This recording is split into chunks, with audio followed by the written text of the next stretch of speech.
It is not possible, but if it was possible, let us suppose that someone brought a dead bird back to life in front of our eyes.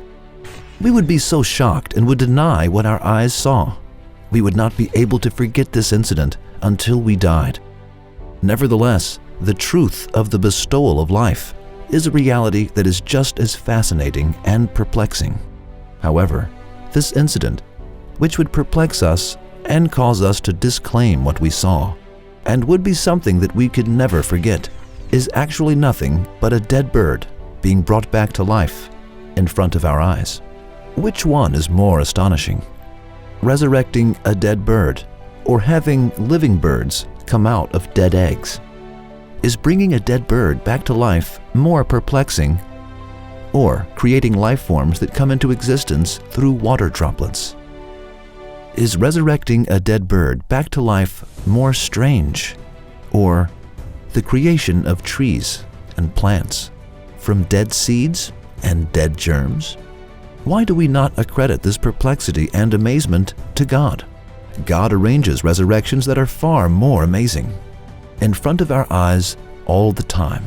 For example, we see in front of our eyes that life springs from various materials, and that the earth is overflowing with life forms, creatures that are created from eggs, germs, seeds, and water drops called sperm are living beings, and a portion of these living beings have a soul.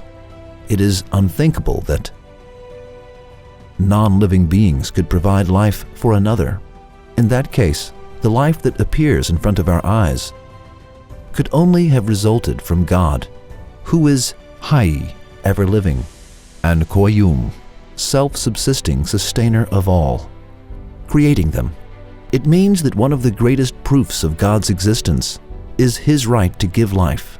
We now ask the person who dares to refute God's presence, who is the one who creates and makes life forms sprout from simple substances like eggs, seeds, germs, and water droplets? Who besides God could create them wisely?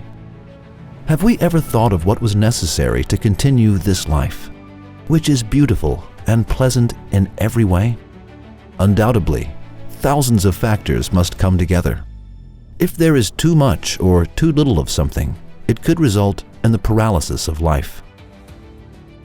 For example, the smallest disruption in the balance of heat or cold could eliminate everything. The temperature is to be set in a way so that living beings will be able to continue living.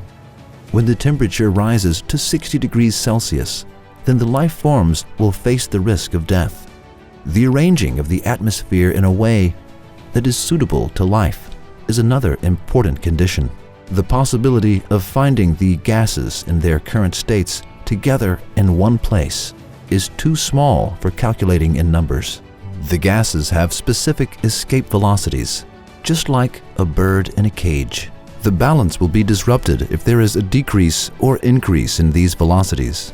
However, the velocity that pressures the gases to escape is aligned with the gravity that holds them in the atmosphere in such a way that having them escape and spread is not in question.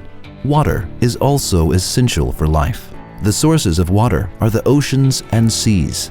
In our world, 16 million tons of water evaporates per second, and every year, 505 million tons of water evaporates and dissipates in 4 directions through winds.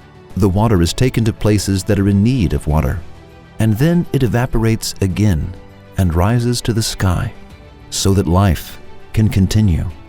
300,000 sextillion calories are necessary for the water to evaporate.